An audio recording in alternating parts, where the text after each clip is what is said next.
It's claimed around 1 in 10 soldiers who go to the front line will develop problems with their hearing. And as operations intensify in Afghanistan, so too are the number of troops suffering some kind of deafness. To tackle the problem, the Army's developed new ear defenders that protect the ear but still allow soldiers to hear their commands. But, according to one Tory MP and former Army officer, it's already being used by the Americans, and it's come too late to save countless careers. Rosie Layden has this special report for British Forces News.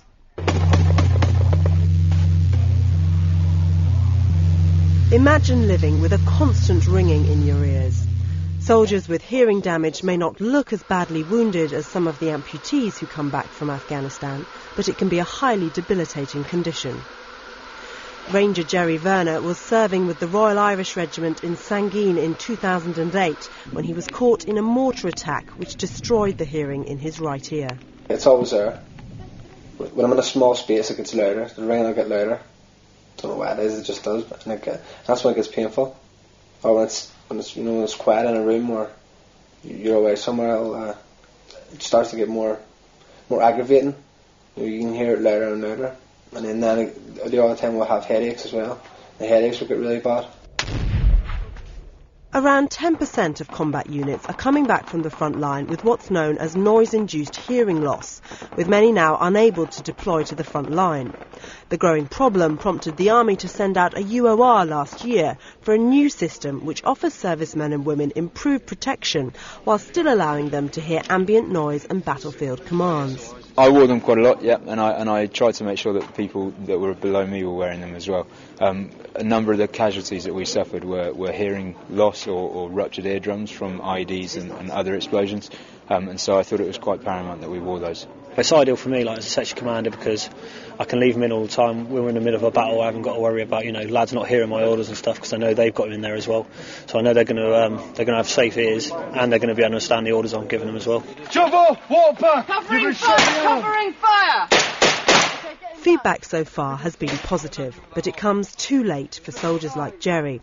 And critics have asked why it's taken the UK so long to catch up with America.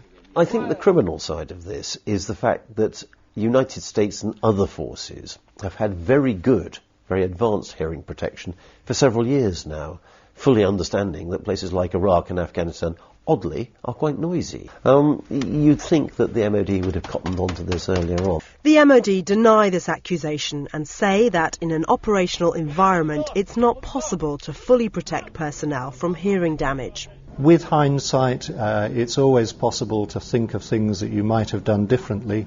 But in reality, I think we've always been aware of noise-induced hearing loss, and it's something that, as and when technology becomes available, we try to address it as soon as we can. I think from the soldier's perspective, they will always prefer to take the risk of hearing loss rather than run the risk of being shot, blown up, or missing commands and not being able to support their particular objective fully.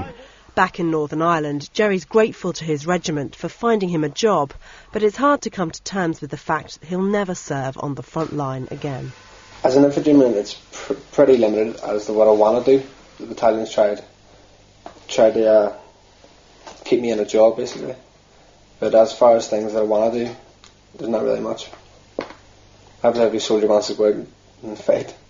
Rosie Layden, Forces News.